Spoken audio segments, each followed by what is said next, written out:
Hello everyone, मैं हूं गौरी और मेरे साथ जुड़े हुए हैं दीपक, हर्षवर्धन सिंह शेखावत और ऋषभ जैन फिलहाल के लिए। और आप लोग सुन रहे हैं talk ball India sports podcast, जो आपको वीकली अप टू डेट रखता है इंडिया के फेवरेट स्पोर्ट्स की दुनिया से। और अगर आप लोग हमारे पॉडकास्ट पहली बार सुन रहे हैं तो आप हमें फॉलो कर लेना, क्योंकि हम हर वीक पॉडकास्ट लेके आते हैं। पिछले 2 हफ्तों से नहीं आए थे क्योंकि थोड़ा सा बिजी थे, थोड़ा क्या कहते हैं, फेस्टिवल मूड चल रहा था, तो थोड़ी सब लोग छुट्टियों में गए हुए थे। बट अब से हम दोबारा रेगुलर होंगे, हर वीक नए एपिसोड के साथ आते रहेंगे। और आप हमें फॉलो कर लेना, स्पॉटिफाई, एप्पल पॉडकास्ट और हर दूसरी पॉडकास्टिंग ऐप पे हम अवेलेबल हैं।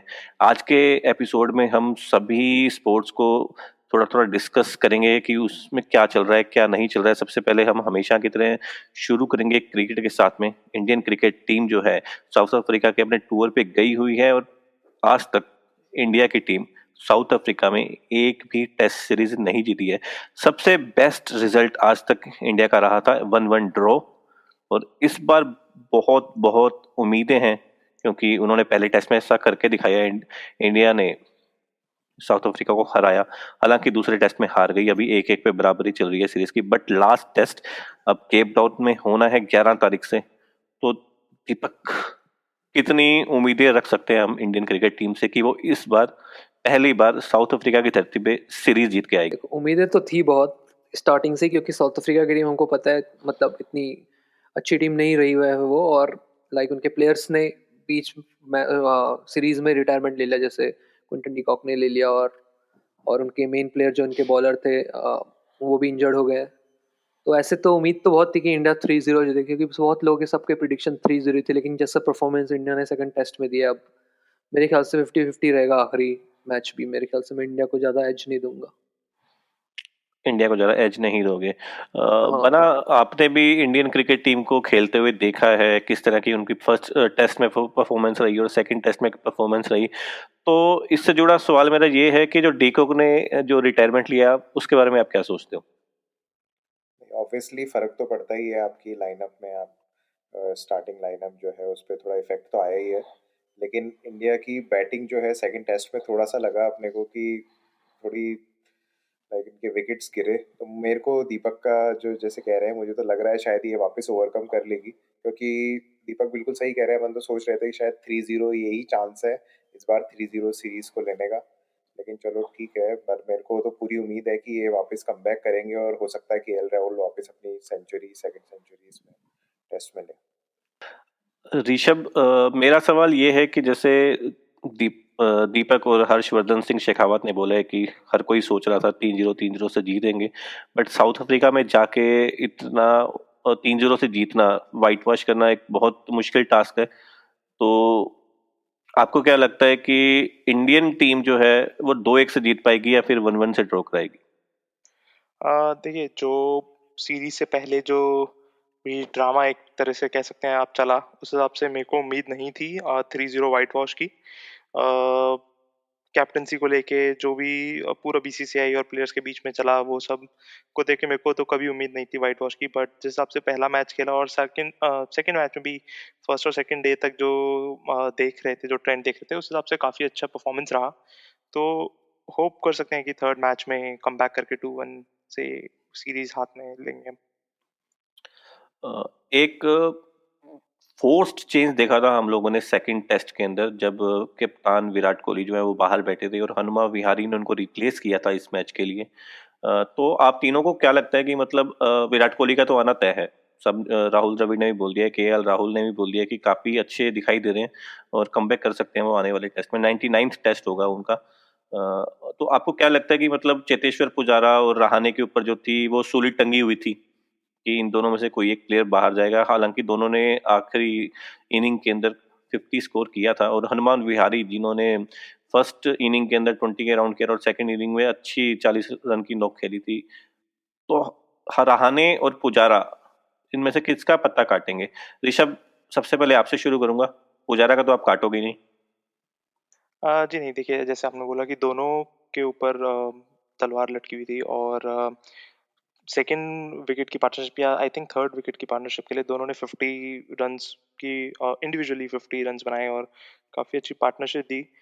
तो ऑब्वियसली वो काफ़ी प्रेशर में थे उस टाइम पे। और आप अगर बात करें हनुमा विहारी, उन्होंने भी जब टेल एंडर्स के साथ एंड तक लगे रहे, स्लो पेस पे ही, बट दीवार की तरह खड़े रहे, तो बहुत मुश्किल होगा ये। आई थिंक अजिंक्य रहाणे को ड्रॉप नहीं करेंगे वो इतनी इजीली, क्योंकि उनके अंदर फिर भी एक कैप्टन लीडरशिप क्वालिटीज़ हैं, जो कि अगर इनकेस अगर आप ये कह सकते हैं कि विराट कोहली को फिर से कोई फिजिकल इश्यूज होते हैं, तो केएल राहुल के साथ साथ अजिंक्य रहाणे को भी यूज करा जा सकता है as a senior member leadership, जो कि पुजारा के साथ नहीं देखा जा सकता, तो पुजारा को ड्रॉप करके जगह बनाई जा सकती है। दीपक, हनुमा विहारी की बात करें तो हनुमा विहारी को ज़्यादा चांसेस मिले नहीं है। पिछले टेस्ट मैच से पहले लास्ट चांस उसको ऑस्ट्रेलिया के अंदर मिला था, वहाँ पे उन्होंने अच्छी परफॉर्मेंस दी थी, और साउथ अफ्रीका के सामने भी उन्होंने काफ़ी अच्छी परफॉर्मेंस ही दी है। पहली इनिंग में 18-20 के आसपास स्कोर किया था, और सेकंड इनिंग में अच्छे 40 रन बनाए हैं उन्होंने। तो आपको क्या लगता है कि जो सूली, पुजारा और रहाणे पे टंगी हुई थी, उन दोनों में से कौन अपनी पोजीशन बताने के लिए मतलब काबिल रहेगा, या फिर हनुमा विहारी ही सैक होंगे लाइन? ऑब्वियसली हनुमा विहारी सेक होंगे, क्योंकि हनुमा विहारी इजी टारगेट है।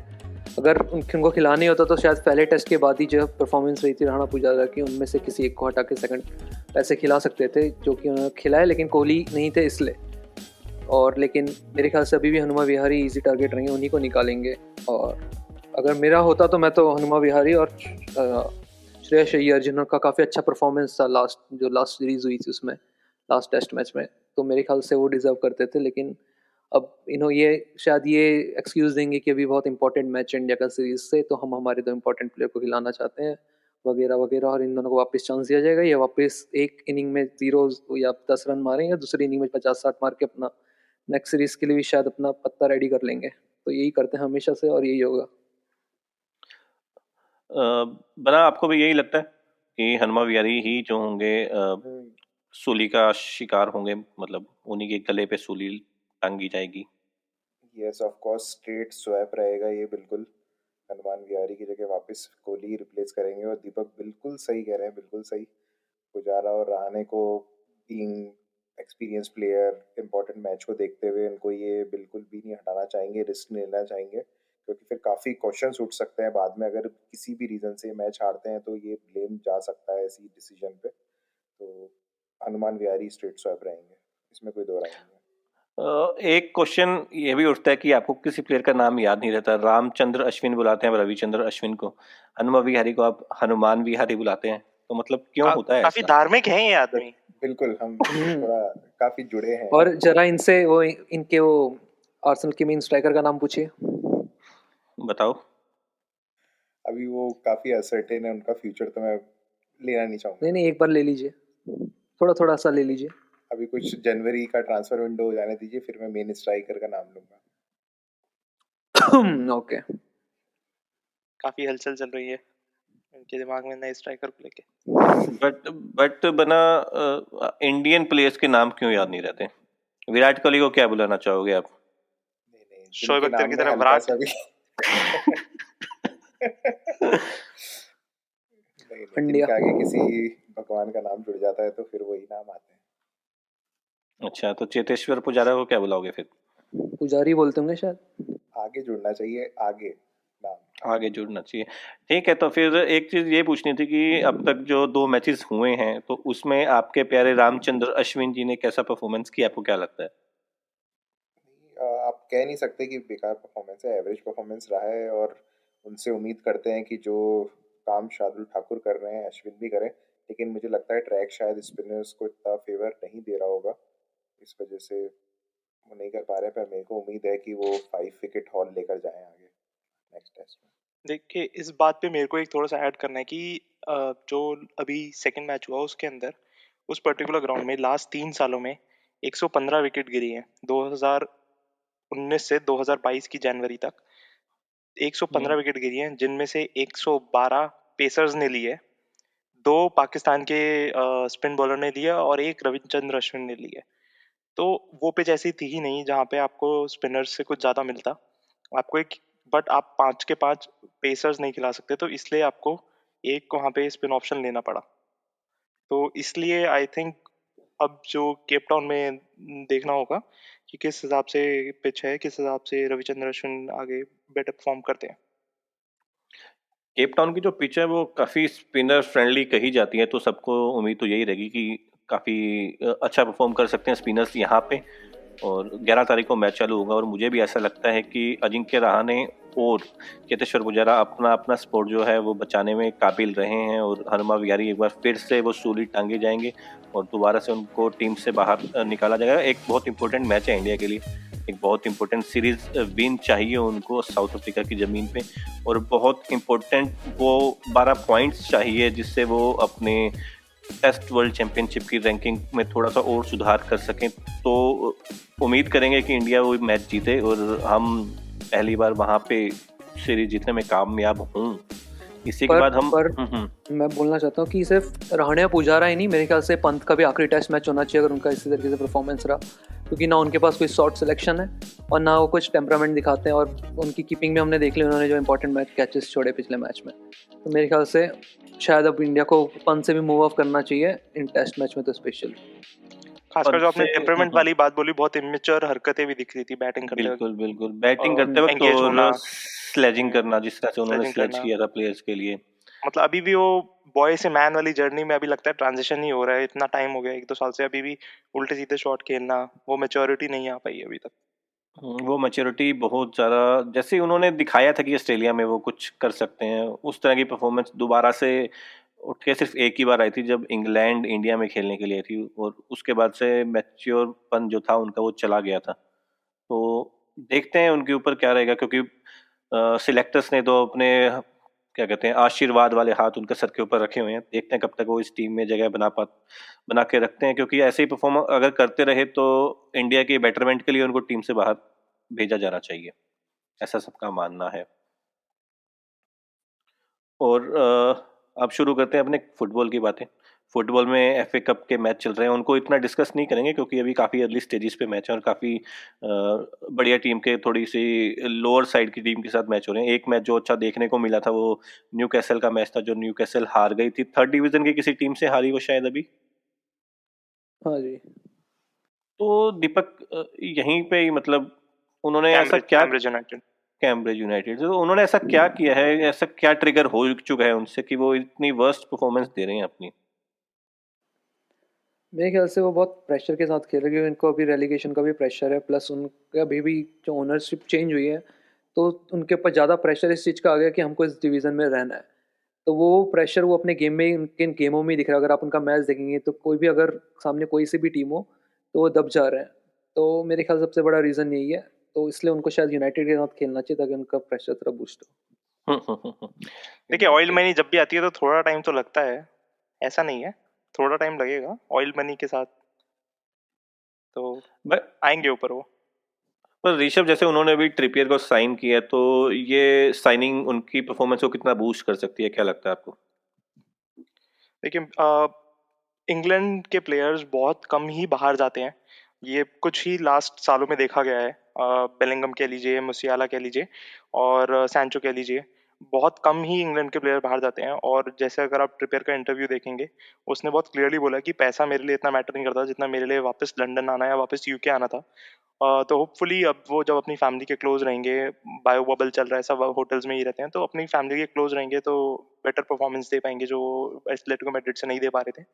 और वापस इंग्लैंड में अपना स्क्वाड वो अपनी पोजीशन दोबारा सीमेंट करना चाहेंगे। तो आई होप कि इस मूव से जो इनका नया ऑयल एरा शुरू होगा न्यूकासल का, पहली साइनिंग काफी अच्छी रहेगी और अच्छा परफॉर्म कर पाएंगे आई थिंक। लास्ट वीक एक बहुत अच्छा मैच देखने को मिला था, मैनचेस्टर सिटी वर्सेस आर्सेनल।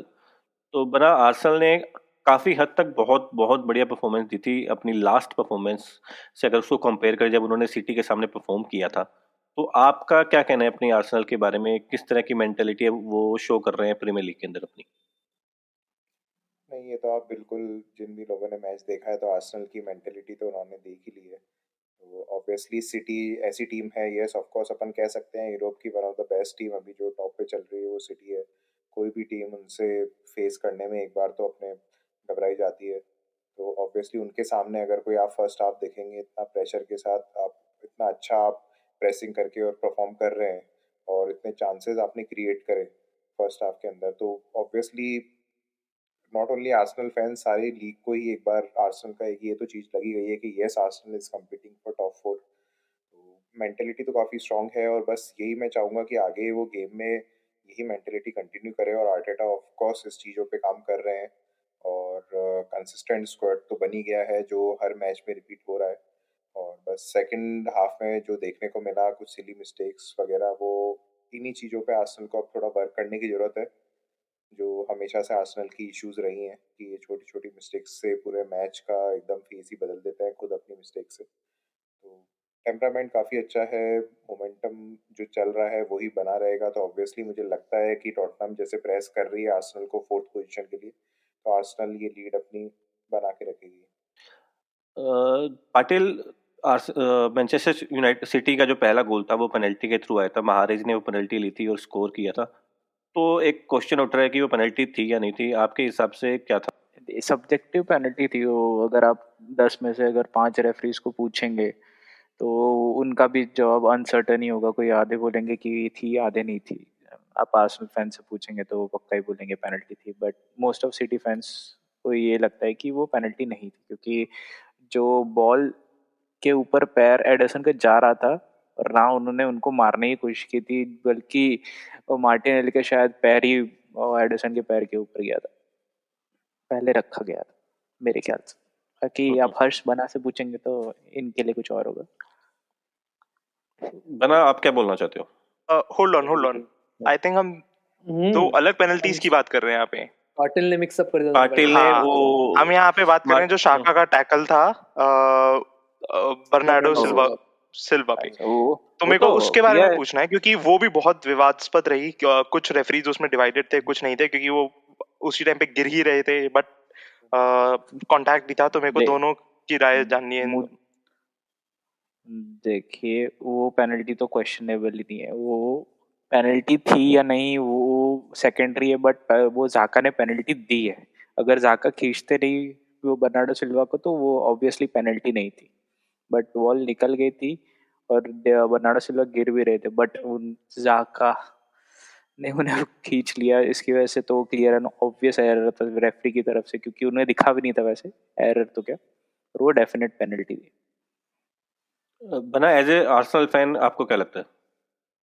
नहीं, बिल्कुल नहीं। आप खुद देख सकते हो, रेफरी ने वहीं डिनाई कर दिया था। और ये तो वीएआर अगर नहीं होता तो ये ऑब्वियसली किसी भी एंगल से आगे इस पे कोई बिल्कुल भी कोई इशू ही नहीं होता, ना ही कोई इस पे बहस कर रहे होते इस पे, क्योंकि वो ऑब्वियसली खुद गिर चुके हैं। और बस वो टी शर्ट पे हाथ नहीं होता तो ये येलो कार्ड और मिल सकता था सिल्वा को।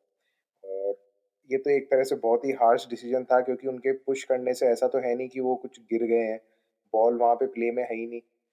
पुश नहीं कर रहे थे। बर्नार्डो सिल्वा ने राइट साइड बॉल काटी थी, मार्टिनेली का घुटना उनके पैर पे लगा था, वो गिर रहे थे, बट वो पेनल्टी नहीं होती क्योंकि वो बहुत सॉफ्ट पेनल्टी होती।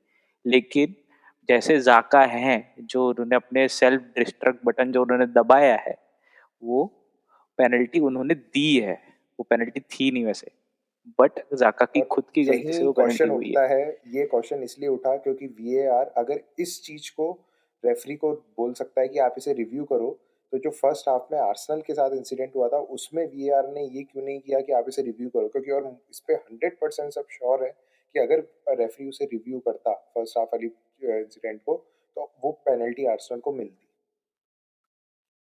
अगर जैसे वीआर के रिप्ले आपने देखे होंगे ना, तो 3 रिप्ले में से 2 रिप्ले में ये दिख रहा था कि एडरसन ने पहले बॉल ली थी, लेकिन एक्चुअली वो इंसिडेंट हुआ नहीं था वो तीसरे रिप्ले में। तो ये क्लियर एंड ऑब्वियस नहीं था। और ये जो एंगल दिखाया था उन्होंने, उसमें क्लियरली झाका खींच रहे उन्हें, वो क्लियर एंड ऑब्वियस एरर और क्लियर एंड ऑब्वियस एरर ना होना, उसमें डिफरेंस होता है। आप इसे बिल्कुल भी डिबेट नहीं कर सकते। उस समय रेफरी के माइंड में वो एक उससे भी बेनिफिट और डाउट किसी को भी दे सकता है। ऋषभ और दीपक, आप दोनों जो हो न्यूट्रल हो इस मामले के अंदर, आप दोनों को क्या लगता है कि रेफरी ने जिस तरह की अपनी परफॉर्मेंस दी है प्लेयर्स को साइड में रखते हुए, जिस तरह के उन्होंने डिसीजंस दिए हैं, आप इसके हिसाब से कितने सही थे, कितने गलत थे, कहाँ पे गलतियां हुई उनसे? ऋषभ, आपसे शुरू करूंगा। देखिए, मैं सबसे पहले एक बात स्टार्ट करना चाहूँगा कि वार जो है वो कभी भी पेनल्टीज के लिए नहीं रिव्यू किया जाता। वो ऑन फील्ड एम्पायर ने जो डिसीजन दिया है उसके डिसीजन को रिव्यू किया जाता है। अगर उसके डिसीजन को क्लियर एंड ऑब्वियस एरर माना जाता है, यहाँ पे प्लेयर की क्लियर एंड ऑब्वियस एरर नहीं, यहाँ पे रेफ की क्लियर एंड ऑब्वियस एरर मानी जाती है। अगर रेफरी ने वो particular decision clear and obvious error किया है, जिसमें एक बहुत क्लियर पेनल्टी होनी थी उसको नहीं दिया, उसको ओवरटर्न किया जाता है। तो मेरे ख्याल से जो जाका और बर्नार्डो सिल्वा वाली प्रॉब्लम हुई, उसके अंदर कोई प्रॉब्लम नहीं थी अनटिल अनलेस जाका ने वो शर्ट नहीं खींची होती। जैसे ही वो शर्ट खींचने वाला एंगल दिखा, वो एक मेलिशियस फाउल में कन्वर्ट हो गया। उससे पहले वो पेनल्टी नहीं थी। यहाँ मैं ललित पाटिल की बात से बिल्कुल सहमत करता हूँ। बट शाका हमने पहले भी देखते हैं टेम्परामेंट खोते रहे हैं, रेड कार्ड और स्टूपिड से लेते आए हैं, स्विट्जरलैंड से हो चाहे आर्सेनल से हो, कैप्टनसी इनकी इसीलिए छूटी। तो यहाँ पे मेरे ख्याल से पेनल्टी उन्होंने कन्वर्ट करी है, जो कि नहीं थी। अभी तो आर्सेनल प्लेयर दीपक गड्ढे भी आपका क्या खोदने टेक लग है? गए। मैं भी पाटिल की भैया बात से एग्री करता हूँ कि उन्होंने जैसा बताया कि अगर वो जाका के बदले कोई भी होता तो शायद पेनल्टी नहीं होती, लेकिन जाका ने अपनी इमेज ही ऐसी बना ली है कि रेफ पेनल्टी दे देंगे। और बना की भी ये बात सही है कि उन्होंने पहला जो फर्स्ट हाफ में जो आर्सेनल की पेनल्टी थी उसमें भी अगर चाहते तो ref we not ref but VAR ऐसा बोल सकती थी कि आप एक बार जाके स्क्रीन में देख सकते हैं, क्योंकि वो भी शायद एक आप आपने तो उससे नहीं देखा है तो आप एक बार उसको रिव्यू कर लीजिए ताकि आपको पूरा वो कंफर्म हो जाए। लेकिन जैसा कि ऋषभ ने बताया कि क्लियर एंड ऑब्वियस नहीं था, तो इसी मेन रीजन यही था कि उन्होंने शायद वीआर ने कोई आगे वो नहीं करा। पाटिल, आप जो है आर्सेनल की परफॉर्मेंस को लेके काफी वोकल रहे हैं इन पास्ट, और रीसेंट परफॉर्मेंस जो उनके मैनचेस्टर सिटी के सामने थी, उस परफॉर्मेंस को देख के आप क्या कुछ कमेंट करना चाहोगे? जी, मेरा अभी आर्सेनल पे जो पर्सपेक्टिव पहले था अभी भी वही है। वो सिटी के सामने एक्सेप्शनल नहीं खेले और उन्होंने खुद का सेल्फ डिस्ट्रक्ट बटन भी दबाया एज आर्सेनल डज ऑलवेज। और सिटी 5 मैच खेल चुकी थी 13 दिनों में, तो सिटी के परफॉर्मेंस को भी आप जज नहीं कर सकते आर्सेनल के सामने, क्योंकि वैसे ही सारे सिटी के थके हुए थे। और उसमें आर्सेनल जिनके 2 कोविड की वजह से मैचेस नहीं खेले तो वो फ्रेश थे, जो पेप ने बोला भी, और वो उस दिन सिटी से अच्छा खेल रहे थे। तो ऑब्वियसली मैं अभी भी आर्सेनल को उसी में ही गिनता हूँ जैसे पहले थे। ऋषभ, आपकी थिंकिंग में कुछ चेंज आया है आर्सेनल को लेके? मेरे को लगता है कि आर्सेनल ने पर्टिकुलरली उस गेम में अनटिल अनलेस रेड कार्ड्स आए और एंड में जो गोल कंसीड किया, अगर आप वो सब नहीं देखते तो मेरे ख्याल से सिटी ने एक्सेप्शनली अच्छा परफॉर्म किया, कंसिडरिंग कि उस टाइम उनके मैनेजर भी ऑन फील्ड नहीं थे। तो आई थिंक हाँ हाँ आर्सेनल आई बोलना चाह रहे थे। हाँ पेप मैंने क्या थे बोला? और वो नहीं थे, सिटी बोले आर्टेटा आपने। नहीं थे। सॉरी सॉरी, आर्टेटा आर्सेनल के मैनेजर ऑन फील्ड नहीं थे। उसके हिसाब से भी उन्होंने जो परफॉर्म किया, आई थिंक बहुत अच्छा परफॉर्म किया अपनी पुरानी परफॉर्मेंसेस को लेके। और मेरे ख्याल से अगर एंड में रॉड्री ने वो गोल नहीं मारा होता तो जस्ट इसको कह सकते हैं आप, एक जस्टिस वाला गेम हो सकता था ये 1-1। दीपक, योर थॉट्स? मेरे मेरे ख्याल से तो ये आर्सेनल की शायद 2-3 साल में अच्छी सबसे ज़्यादा बेस्ट परफॉर्मेंस थी, और मेरे ख्याल से हर्ष भी एग्री करेंगे, क्योंकि काफ़ी टाइम बाद आप देखोगे कि वो जिस हिसाब से वो प्रेस कर रहे थे। और मेरे ख्याल से मेन रीज़न यही था कि ऑबामेयांग को नहीं खिलाना, और उनको जो एक स्कोरिंग मिडफील्डर चाहिए था जो शायद क्रिएटिविटी कर सके, वो अब ओडेगार्ड कर रहे हैं। तो मेरे ख्याल से तो ये, जैसा मैं बोल रहा हूँ कि शायद एक 2-3 साल में उनकी सबसे बेस्ट परफॉर्मेंस थी। इवन दो कि सिटी के सारे प्लेयर थके हुए थे, ये भी रीज़न हो सकता है, लेकिन अगर आप आर्सेनल के पर्सपेक्टिव से देखें तो मेरे ख्याल से तो ये काफ़ी अच्छी परफॉर्मेंस थी आर्सेनल की। 2 जनवरी को एक और बहुत शानदार मैच खेला गया था, चेल्सी वर्सेस लिवरपूल। लिवरपूल 2-0 की लीड पे थी, but second half first half खत्म होने से थोड़ी देर पहले ही 42 मिनट में और 45+1 मिनट में चेल्सी ने गोल करके मैच को ड्रॉ किया था। बना, आपसे पूछता हूँ मैं कि आप इस मैच को किस तरह से देखते हो, किस तरह की परफॉर्मेंस थी दोनों टीम्स की? नहीं, मिक्स्ड ही परफॉर्मेंस मैं तो मानूंगा इसको। ऐसा मैं कह नहीं सकता कि लिवरपूल भी बहुत हावी थी। तो फर्स्ट हाफ में ही सारा कुछ हुआ और सेकंड हाफ तो पूरा ही मतलब एकदम हो ही गया। तो सेकंड हाफ में दोनों ही टीम्स अटैक कर रही थी, पोजीशन में भी दोनों ही डोमिनेट कर रही थी। तो मिक्स्ड ही परफॉर्मेंस थे, चांसेस बन रहे थे, लेकिन चेल्सी का मुझे लग रहा है कि शायद थोड़ा हो सकता है थोड़ा लक फैक्टर भी उनका काम दिया, और चेल्सी को अभी और इम्प्रूव करने की ज़रूरत है। लिवरपूल के साथ तो अब जो इश्यूज आने वाली है वो तो खैर उनके प्लेयर्स हैं नहीं है। मेरे अकॉर्डिंग तो ये मिक्स्ड ही परफॉर्मेंस रहा था उस समय दोनों ही टीम का। ओके, अगले मैच की बात करते हैं। मैनचेस्टर यूनाइटेड और वुल्व्स का मैच था। मैनचेस्टर यूनाइटेड 0-1 से हार गई अपने होम ग्राउंड पे। एक और मैच मैनचेस्टर यूनाइटेड ने गंवाया है। नया साल आया बट परफॉर्मेंस जो है ऋषभ वो अभी भी वैसी ही है जो पिछले साल के कुछ लास्ट के महीनों में देखने को मिली थी। तो किस तरह से क्या लाया नया साल आपके लिए? खुशियां तो नहीं लेके आया था खैर, देखिए फुटबॉल के मेरे नजरिए से। को तो कोई डिफरेंस नहीं दिखाई दिया नए मैनेजर में पुराने मैनेजर में। तो मेरे हिसाब से कुछ ज़्यादा चेंज नहीं हुआ है, और आई थिंक इन ये सारे जो प्लेयर्स हैं ये किसी भी मैनेजर्स को इस टाइम पे लेके डूब सकते हैं। ये ओले को लेके डूबे, ये होजे को लेके डूबे।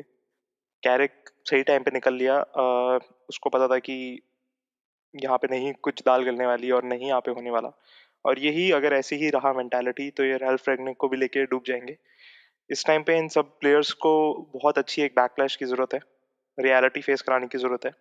और जिस हिसाब से खेल रहे हैं इंडिविजुअल प्लेयर्स आप देखें, जो दो पोर्टुगीज प्लेयर हैं, हर एक मिस चांस के बाद जिस हिसाब से वो अपने हाथ हवा में उठाते हैं, जिस हिसाब से वो उनमें से एक क्राउड को बिना अप्लॉज करे सीधा टनल में चला जाता है, तो ये अब इंडिविजुअल सुपरस्टार्स की टीम बन के रह गई है, जिसमें अभी एक बहुत ही स्ट्रिक्ट टीचर की ज़रूरत है। और मेरे को लगता है कि अगर रैल्फ रैंगनिक को ये 6 महीने दिए जाते हैं तो वो ये इनको एक लाइन पे ला सकते हैं, क्योंकि अभी तो जो है वो बिल्कुल ही मैनचेस्टर यूनाइटेड तक छोड़िए, ईपीएल के स्टैंडर्ड के साथ भी कंप्लाई नहीं करता। दीपक, आपके हिसाब से भी ऐसा ही है कि जो मैनेजर है वो तो थोड़ा सही परफॉर्म कर रहे हैं बट प्लेयर्स हैं वो थोड़ा यूनाइटेड नहीं है और काफी इंडिपेंडेंटली परफॉर्म कर रहे हैं? मैं बोलूँगा कि मैं डायरेक्टली नहीं बोलूँगा कि सारे प्लेयर्स की गलतियाँ मैनेजर सही परफॉर्मेंस कर रहे हैं जैसा आपने बोला, क्योंकि अगर आप देखोगे कि मेन जो चीज़ होती है team management plus game management, तो मेरे को अभी तक वो इतना अच्छे से दिख नहीं रहा है। क्योंकि आप देखोगे यूनाइटेड सेम फॉर्मेशन से खेल रही है, इवन दो यूनाइटेड अगर फर्स्ट आप देखोगे यूनाइटेड ने सेम फॉर्मेशन खेली, सपोज सेम प्ले अगर कोई प्लेयर खेल रहे हैं और उसके बाद भी यूनाइटेड अच्छा परफॉर्म नहीं कर पा रही, तो सेकंड हाफ में भी कोई चेंज नहीं दिख रहा, और प्लस सब्स्टिट्यूशन भी बहुत अजीब से हो रहा है। तो मैं ऐसा नहीं बोलूँगा कि टोटली कि इसमें मैनेजर की फॉल्ट नहीं। ऑब्वियसली प्लेयर्स का ज़्यादा आप बोलोगे कि अगर प्लेयर्स उनकी जो उनको सिखाया जा रहा है या जो टैक्टिक्स बनाई जा रही है उसको पूरा नहीं कर पाया, तो ऑब्वियसली प्लेयर्स की तो गलती है ही। लेकिन मैनेजर्स को अगर दिख रहा है कि अगर इसमें कोई प्रॉब्लम आ रही है, इस गेम में पहले गेम में प्रॉब्लम आई, तो अब उनको कोई नई अप्रोच लानी चाहिए या कुछ नया सिस्टम लाना चाहिए जिससे इससे यूनाइटेड परफॉर्म कर सके मेरे ख्याल से। एक जो डिसीजन मेरे को यहाँ पे देखने को मिला था, रैकनिक ने जो है ब्रूनो फर्नांडिस को बाहर बिठाया था, प्लेइंग 11 स्टार्टिंग 11 में जगह नहीं दी थी। तो ऋषभ, आपके हिसाब से क्या ये सही डिसीजन था या फिर उनका प्लेइंग 11 में होना बनता था? बहुत ही गलत डिसीजन था, क्योंकि अगर आप फर्स्ट हाफ देखें तो बिल्कुल ही क्रिएटिविटी नहीं थी। जो आगे आप दो स्ट्राइकर्स को खिला रहे हो, कवानी और रोनाल्डो जैसे प्लेयर्स को फीड करने के लिए आपके पास क्रिएटिविटी इस टाइम पे एक्चुअली में जीरो थी। आप नहीं एक्सपेक्ट कर सकते कि आपके defensive midfielders Fred, I think Fred नहीं थे, सॉरी, मैकटोमनी और फ्रेड और मैटिच, सॉरी मैटिच, आपको वो क्रिएटिव लेवल की पासिंग देंगे जो ब्रूनो देते हैं। अगर आपको ब्रूनो को पनिश करना है किसी चीज़ के लिए, आई थिंक ये सही मैच नहीं था या ये सही मेथड नहीं था उनको फर्स्ट हाफ से बाहर रखने का। बाकी मेरे को ऐसा कुछ लगा नहीं कि उन्होंने टैक्टिक्स में चेंज करे हो कि ब्रूनो उस पर्टिकुलर फॉर्मेशन में नहीं आ सकता, ऐसा मेरे को बिल्कुल नहीं लगा था। और बिल्कुल क्रिएटिविटी जीरो थी फर्स्ट हाफ में, जिसकी वजह से चांसेस मिस हुए। आप अपने मेन दो स्ट्राइकर्स को, जो कि वर्ल्ड के बेस्ट स्ट्राइकर्स फिनिशिंग वाइज माने जा सकते हैं, उनको फीड करने के लिए बॉल ही नहीं दे रहे थे, तो बहुत गलत डिसीजन। दीपक, आपको भी एक गलत डिसीजन लगता है रैकनिक की तरफ से? गलत डिसीजन तो था, लेकिन मेरे ख्याल से इसके पीछे रीज़न था कि इससे पहले वाले मैच में आई मीन सब सस्पेंडेड थे, तो उसके वो मैच यूनाइटेड जीती और थोड़ा अच्छा ठीक ठाक परफॉर्मेंस रही। तो मेरे ख्याल से कि रैकनिक ने यही सोचा कि शायद वो सेम लाइनअप के साथ जाएंगे और जो प्रोसेस चली आ रही इसी को स्टार्ट करने की सोची, लेकिन वो अच्छा डिसीजन नहीं रहा, जैसा ऋषभ ने बताया, ये मैच नहीं था उनको ड्रॉप करने का, क्योंकि अगर आप मैटिक और मैक्टोमिनी जैसे प्लेयर को बीच से खिला रहे हो और ब्रूनो नहीं होगा तो जैसा ऋषभ ने बोला क्रिएटिविटी लाएगा कौन। तो मेरे ख्याल से तो ये डिसीजन रहा रैग्निक का कि उन्होंने देखा कि जो पहले मैच में परफॉर्मेंस हुई उसी को कंटिन्यू करना चाह रहे थे। अभी एक ट्रांसफर विंडो जो है वो अभी ओपन हो रखी है और इसी ट्रांसफर विंडो के अंदर मैनचेस्टर सिटी के फेरन टोरेस जो है बार्सिलोना में ज्वाइन हो चुके हैं। तो पाटिल क्या सही मूव किया बार्सिलोना ने अपनी तरफ से, क्योंकि उनकी पहले ही सिचुएशन थोड़ी क्रंच से चल रही है और उसके बाद उन्होंने एक और नई साइनिंग कर ली है। पर इस क्या वो क्वेश्चन को मैं एक रजिस्टर अलग हुआ वे है? में पूछूंगा कि क्या ये पेप का शावी को एक दोस्ती का गिफ्ट था? ऐसा कुछ नहीं था, बट फरहान टोरेस की इच्छा थी कि वो बार्सिलोना के जाके खेले, और सिटी में अगर किसी प्लेयर को ऐसा लगता है कि वो कहीं छोड़ के अच्छा करना चाहता है तो सिटी कभी रोकती नहीं until and unless वो सिटी को बिल्कुल ही बार्गेन डील चाहते हो सिटी से। तो बर्थडे तो फरहान विश कर टोरेस दिया नहीं हो तुम अपने आइकन्स को यार। चलता है यार, हम उनको कर देते हैं, उनके एजेंट को नहीं करता। अब तुम्हारे भी तो है मेंडिस, कॉम्पिटिटर को भी नहीं सेल करना चाहते ज्यादा। नहीं चलता है, हमारे कोई ज्यादा इतना दुख नहीं है फरहान टोरेस जाने का, क्योंकि एटलीस्ट वैसे भी वो खेल नहीं रहे थे और इंजर्ड थे, और जब भी वो खेलते थे तो उनकी पोजीशन में वो कभी नहीं खेले ज़्यादा। उनको पेप ने मोस्टली स्ट्राइकर ही यूज़ किया है, जैसे कि वो पहले अपने करियर में विंगर ही खेले करते थे, बट सिटी के हिसाब से वो नहीं थे प्लेयर जो उन्हें सिस्टम में फिट होते थे। अभी तक तो नहीं दिखे थे हमें, शायद आगे हो जाते, बट एटलीस्ट वो बारसा में जाके शायद परफॉर्म कर पाए। बट बारसा को खैर फरहान टोरेस की ज़रूरत नहीं थी, बट कोई नहीं। आई थिंक बारसा के उनकी लिए अभी choice। बड़ी प्रॉब्लम ये है कि वो फरहान टोरेस को रजिस्टर कर पाए पहले, क्योंकि तीन हाँ। इतनी बड़ी बड़ी प्लेयर्स निकालने के बाद भी वो उसको रजिस्टर नहीं कर पा रहे। वो तो अब उनकी प्रॉब्लम है, जैसे नहीं, मैंने मेरे ख्याल से बोला एग्वेरो कि के रिटायरमेंट से अब शायद वो रजिस्टर हो जाएंगे। नहीं, एग्वेरो की रिटायरमेंट और कोटिन्यो के से- जाने के बाद भी वो अभी जी तक रजिस्टर नहीं जी कर हाँ, पाए हैं। भी नहीं हो पा रहा उनसे। और ये मैच पूरा किसी को shit- समझ में नहीं आ रही है कि आपने एग्वेरो, वही। मेसी, कोटिन्यो को निकाल दिया, आपने लोन पे ऐसे ऐसे प्लेयर भेज दिए विंगर्स जो आपको चाहिए थे, तब भी आप कैसे प्लेयर को रजिस्टर नहीं कर पा रहे? और दूसरी जगह आप हालैंड को साइन करने की बात कहाँ से कर रहे हैं? अगर आप हाँ, एक साइनिंग को ही रजिस्टर नहीं कर पा रहे तो आप हालैंड को कैसे साइन करेंगे? पर शायद अब जी आर्सेनल डेम्बले साइन करके उनको मौका देगी शायद, ऐसा है ना, बना यही सुनने में इस आ रहा बात पे सारे के सारे लंदन के हॉस्पिटल्स ने हाथ खड़े कर दिए हैं और बोला कर है दिए कि हैं। ये मूव नहीं हो सकता, क्योंकि वो पहले ही कोविड की वजह से हाई ऑक्यूपेंसी पे हैं। तो सारे लंदन के हॉस्पिटल्स ने स्ट्राइक कर ली है इस बात को सुनते ही। और वो आधी ट्रांसफर फी सारे लंदन के हॉस्पिटल्स मांग रहे हैं। बिल्कुल। अब वैसे क्या बोलूं बना मैं ये इस चीज पे? नहीं, मैं बना से थोड़ा क्वेश्चन है मुस्कुरा कि दीजिए। हाँ, हाँ, कि आर्सेनल हमेशा या तो कोई डीवा साइन करती है, या तो कोई टूटे फूटे प्लेयर, या फिर ऐसे प्लेयर जो किसी ने सुने ना। क्यों? ऐसे प्लेयर जो किसी ने सुने ना हो, वो थोड़ा ट्रेंडिंग चल रहा है अभी और वही हिट कर रहे हैं। और ऐसे प्लेयर जिनको अपने ही फैंस थोड़ा सा हिट कर रहे हैं, वो ट्रेंडिंग चल रहा है। तो इसलिए हम आर्सेनल के डिसीजन को ट्रांसफर मार्केट में ऑब्वियस स्पेशली बिल्कुल भी वो नहीं करेंगे जिस भी डिसीजन के साथ ही जा रही है। रामस्टेल एक सीधा सा एग्जांपल है जिसको सबने अपोज किया था, लेकिन अभी वो नंबर 1 फैंस में फेमस है। रैमजेल से ज्यादा इम्पोर्टेंट मैं तुम्हारे शायद वो राइट बैक जो है, मेरे को नाम नहीं अच्छे से याद, वो शायद आप उनका नाम एक बार अच्छे से ले पाओ, पता नहीं। नहीं, ऐसे एग्जांपल्स हिस्ट्री में आर्सेनल के साथ पहले भी देखे आए हैं। जिरू बहुत अच्छा एग्जांपल है कि ऐसे सड़क से उठा के स्टार बना दूंगा टाइप रहता है इनके मैनेजर का, वो किसी को पता नहीं कहाँ से वो प्लेयर आता है और वो बहुत स्टार बन के छोड़ देते। हाँ, स्टार बन के राइवल टीम में चले जाते हैं। जी हाँ। बट मेरे को क्या लगता है कि ऋषभ और दीपक अभी आप दोनों उस कंडीशन में नहीं हो कि आप आर्सेनल की परफॉर्मेंस या फिर उनके प्लेयर्स के बारे में कुछ कमेंट कर सको, क्योंकि अपने घर में काफी सेहत कमेंट लग तो चुकी है। हम कमेंट करने के लिए तो हम डॉगबॉल इंडिया पे आए हैं। हम बिल्कुल प्रेज कर रहे हैं आर्सेनल के परफॉर्मेंस को, हमने बहुत अच्छा प्रेज किया। हमने यूनाइटेड की परफॉर्मेंस को बहुत ज्यादा क्रिटिसाइज किया। और अगर कमेंट नहीं करने तो आप बताइए, आप और हम क्या कर रहे हैं संडे को 11 बजे यहाँ पे?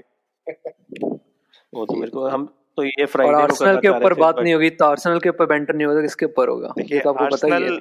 आर्सेनल वो रोटी है जो हर गरीब आदमी को चाहिए। आर्सेनल के ऊपर मीम्स बन बन के ही आज कितने लोगों के घर में चूल्हा चल रहा है। आर्सेनल की भी डॉक्यूमेंट्री कितनी आर्सेनल के फैंस के लिए ये नहीं होता कपड़ा रोटी मकान नहीं होता, उनके लिए कपड़ा रोटी आर्सेनल होता है। और एक Arsenal fan TV. Fan TV is must. चलो आगे एक और बात कर लेते हैं। कंटिन्यू जो है अब एस्टन विला से जुड़ गए हैं, जेरार्ड ने उनको साइन कर लिया और जेरार्ड और कंटिन्यू की फिर से जो है पार्टनरशिप देखने को मिलेगी, बट एक क्या हम थोड़े उसको से कुटिन्यो different- बुला सकते हैं? कोटिन्यो और जेरार्ड की जो है एक पार्टनरशिप दोबारा से देखने को मिलेगी, बट एक नए रोल के अंदर यहाँ पे देखने को मिलेगी। तो बना एस्टन विला के लिए कितनी अच्छी साइनिंग रहेगी ये? एस्टन विला के लिए जिरार्ड पे ही पूरा रहेगा क्योंकि कुटिन्यो आर्सेनल के भी टारगेट थे ये, लेकिन यस मैं खुद भी इसमें फेवर में नहीं था कि इन्हें आर्सेनल आना चाहिए क्योंकि अपनी फॉर्म में अभी ये पिछले 2 साल से बिल्कुल भी नहीं चल रहे हैं। और यस बायर्न में फिर भी उन्होंने थोड़ा अच्छा किया था जब वो लोन पे थे वहाँ पे, तो मुझे लगता है ये शायद आने वाले कुछ मैचेस में ये अपना वापस से अपने फ्लो में आएंगे।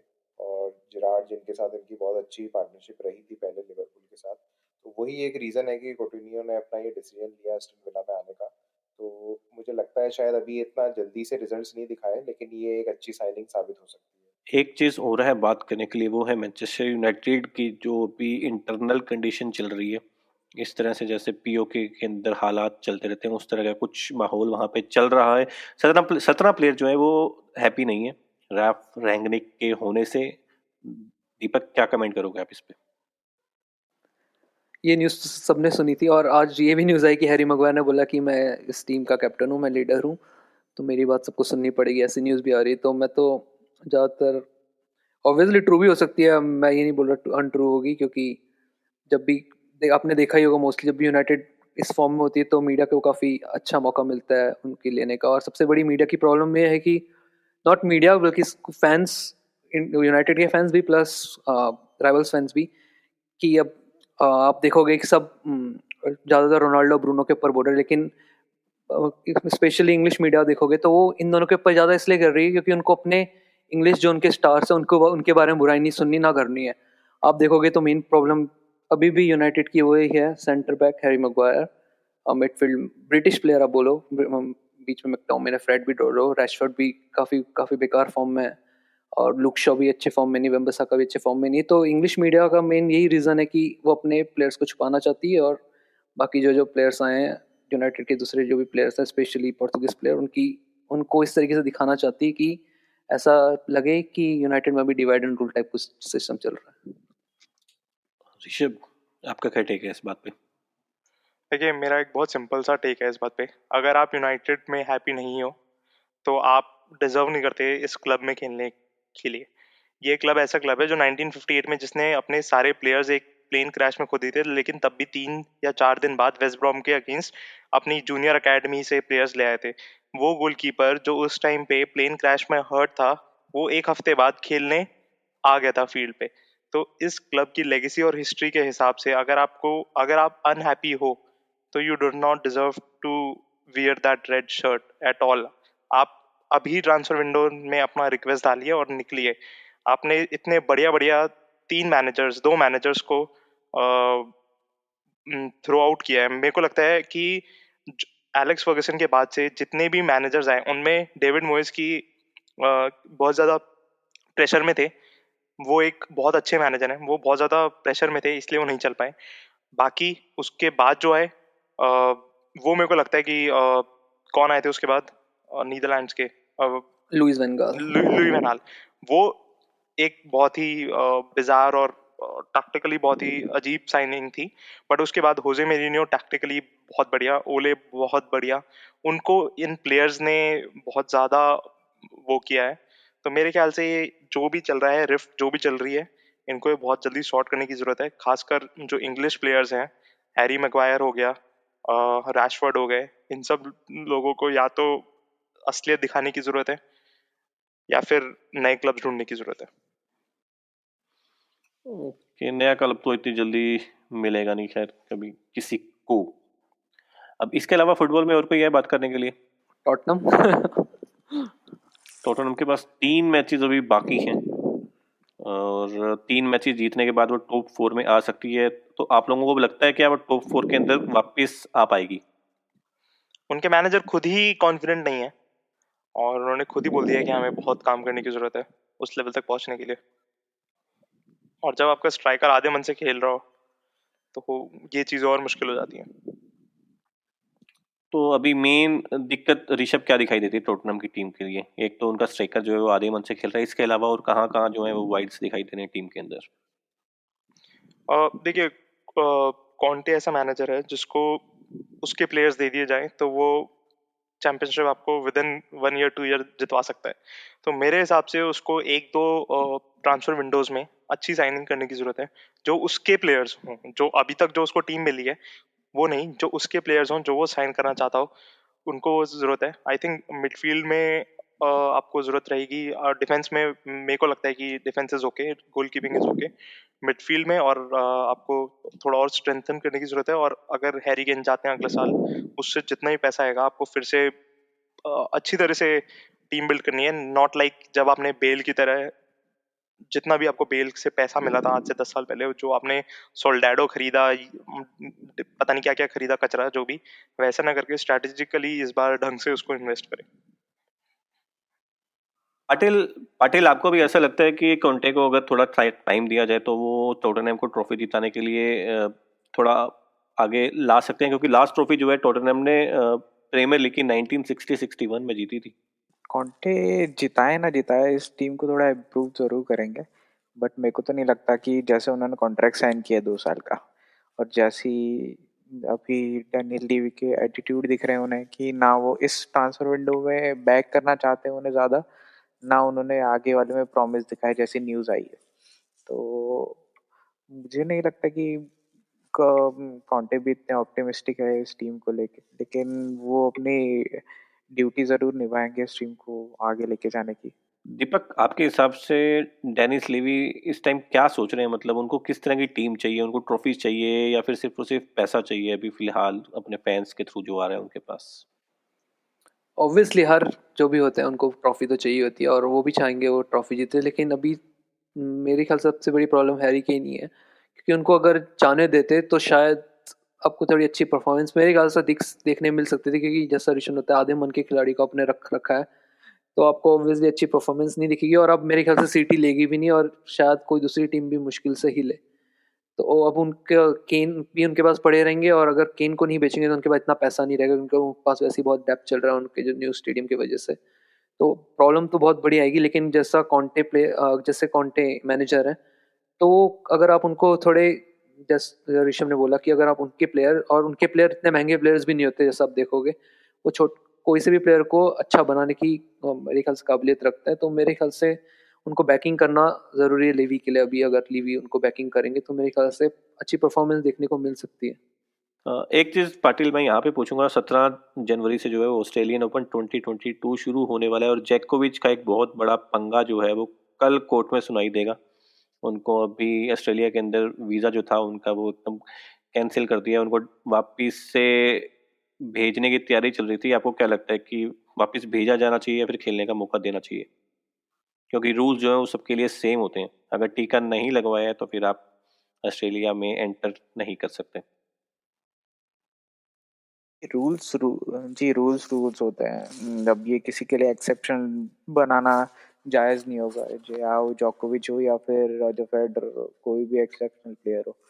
अब देखिए, हर एक की इंडिविजुअल सोच होती है कि वो वैक्सीन ना ले उनकी कुछ परसीव धारणाएं होती है कि वो ये इस तरीके से सोचते हैं, बट अगर वो किसी और के टूर्नामेंट में जाके खेलना चाहते हैं तो उनके रूल्स से उन्हें मतलब फॉलो तो ऑफ कोर्स करना पड़ेगा। और मेरे हिसाब से तो ये एक अनडिनाइबल चीज़ है कि उनको वैक्सीन लेना एक एज ए प्लेयर जो आप इंटरनेशनल इतना ट्रैवल करते हैं तो आपकी रिस्पॉन्सिबिलिटी बनती है कि आप एक वैक्सीनेशन ले ही सकते हैं, और जबकि वे वैक्सीनेशन इतनी प्रूव्ड है, ना कि वो एक्सपेरिमेंटल फेज में है अभी।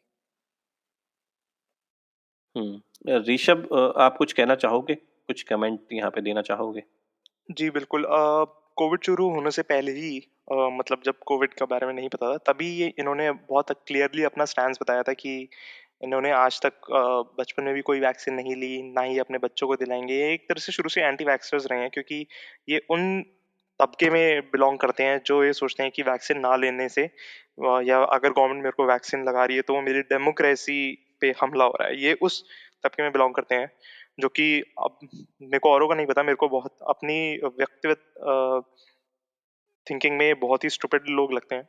अपने आप प्रोफेशनल लेवल पे आप कहीं के स्वीडन के राजा ही क्यों ना हो, लेकिन अब जब आप जैसे ललित पाटिल ने बोला कि अब आप ट्रैवल करते हो, आप एक स्पोर्ट्स आइकन भी ना हो, चलो आप एक स्पोर्ट्स पर्सनालिटी हो, आपको पूरी दुनिया देखती है, अगर वो चीज भी साइड पे रख दी तो आप इतना ट्रैवल कर रहे हो, आप अपने साथ अपने स्टाफ अपने सबको एक तरह से डेंजर में लेके जा रहे हैं, तो यहाँ पे आपकी फ्रीडम के से ज्यादा दूसरे लोगों की सेफ्टी के बारे में भी सोचना होता है। आपको वैक्सीन नहीं लेनी, आपको लगता है आप सिक्योर हो या आपके ऊपर वैक्सीन नहीं असर करती, आप लेकिन वो उस वैक्सीन आप उस वायरस के कैरियर बन के आप दूसरों को इन्फेक्ट कर जा सकते हो। और बहुत सही डिसीजन था ऑस्ट्रेलियन गवर्नमेंट का या विक्टोरियन गवर्नमेंट का कह लीजिए, जिन्होंने उसको डिपोर्ट करा, साले को जेल में रखा 2 दिन, जेल नहीं या कस्टडी में रखा, जहां भी रखा। और अगर आप इस पे देखेंगे, नडाल ने भी बहुत सही चीज इनके उसमें अगेंस्ट बोली है कि उनको ये सब चीजें पता है, उसके बाद भी अगर आप ये सब नहीं कर रहे तो इट्स ऑन यू।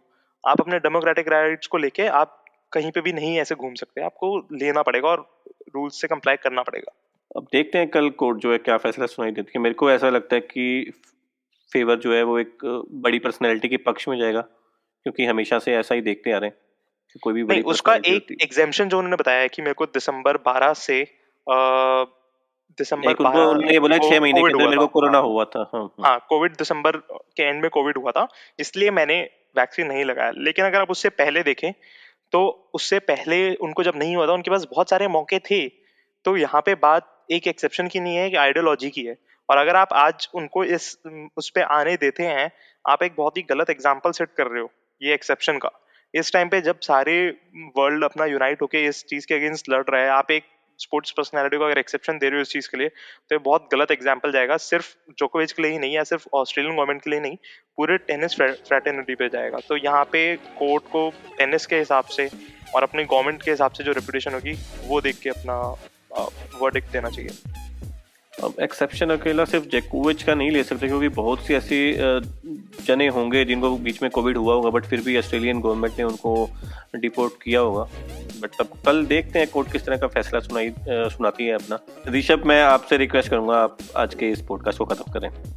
जी बिल्कुल, आज तारीख है 9 जनवरी और हम आपसे दरख्वास्त करेंगे कि आप जहाँ पे भी, जिस दुनिया के जिस कोने में भी ये पॉडकास्ट सुन रहे हैं, हमारे पॉडकास्ट को सभी लीडिंग चैनल्स पे सब्सक्राइब करें, फॉलो करें, शेयर करें, लाइक करें, खाना बना के खा लीजिए, जो भी करिए। और मिलेंगे आपसे अगली बार इसी सेम चैनल पे। होप करते हैं आपको पसंद आया होगा। Thank you. और होप करते हैं आप सेफ रहें, टीका लगवाएं, कोविड को ना फैलाने में दूसरों का सहयोग करें। जोकोविच ना बने।